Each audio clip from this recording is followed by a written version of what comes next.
боиси нигаронӣ аст ки ҳанӯз ҳам бархе аз ронандагон нисбат ба ҳолати техникии воситаи нақлиёташон эътибор надода аз муоинаи техникии давлатӣ намегузаранд. ҳамин ҳолат аст ки бо ҷурми носозии ҳолати техникии нақлиёташон садамаҳо низ рух дода, вазъи ҳаракати воситаҳои нақлиёт дар ҳудуди роҳҳои вилоят мураккаб гардидааст. бо назардошти чунин ҳолат, ҷиҳати пешгирии садамаҳои роҳу нақлиёт табқи нақшаи пешбинигардидаи роҳбарият аз санаи 7 то 17 марти соли равон таҳти унвони муоинаи техникӣ амалиёт баргузор гардид. зимни баргузории амалиёти мазкур мушоҳида шуд, ки аксар ронандагон ба ҳолати техникии воситаи нақлиёташон чандон эътибор надодаву инчунин ба оддитарин қоидаҳои бехатарии ҳаракат дар роҳ итоат намекарданд. мақсади аз муоинаи техникӣ гузарондани воситаи нақлиёт ин пеш аз ҳама пешгирии ҳодисаи роҳу нақлиёт бо сабабҳои носозии техникӣ ва баланд бардоштани ҳолати техникии онҳо, ҷамъоварии маблағи қарарнамудаи пардохти андоз аз соҳибони воситаи нақлиёт, ошкор намудани воситаи нақлиёти дуздидашуда ва рабурдашуда мебошад.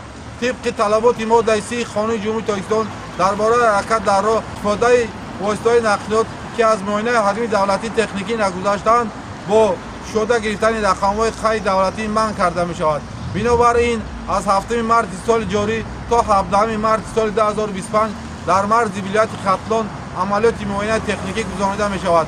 аз ин лиҳоз аз ҳамаи шаҳрвандон хоҳиш карда мешаванд, ки воситаҳои нақлиёти худро сари вақт аз муоинаи ҳаҷми давлатӣ гузаронанд. ҳамин ҳолат аст ки кормандони шуъбаи бозрасии давлатии автомобилӣ рависати вазорати корҳои дохилӣ дар вилояти Хатлон давоми 10 рӯзи баргузории амалиёти муоинаи техникӣ нисбати 9650 нафар ронанда протоколҳо тартиб доданд. аз ин шумора бо ҷурми аз муоинаи техникӣ нагузаронидани воситаи нақлиёт тибқи моддаи 315 қисми 1 кодекси ҳуқуқи байрункунии маъмурии ҷумҳурии Тоҷикистон нисбати 267 нафар протокол тартиб дода шуда, аз 162 воситаи нақлиёт рақамҳои давлатиашон гирифта шуда нисбати ронандагон санад тартиб дода шуд. бо баррасии шартҳои амалиёт ҷиҳати ҷалби ронандагон бо мақсади аз муоинаи техникӣ гузаронидани воситаи нақлиёташон дар терминалу корхонаҳо ва ташкилоту муассисаҳо шиору овезаҳо насб гардиданд, ки ин усули корбарӣ натиҷаовар хоҳад буд. инчунин дар таваққуфгоҳҳои назди бозору мағозаҳо ва дар саҳни терминалу ташкилоту муассисаҳо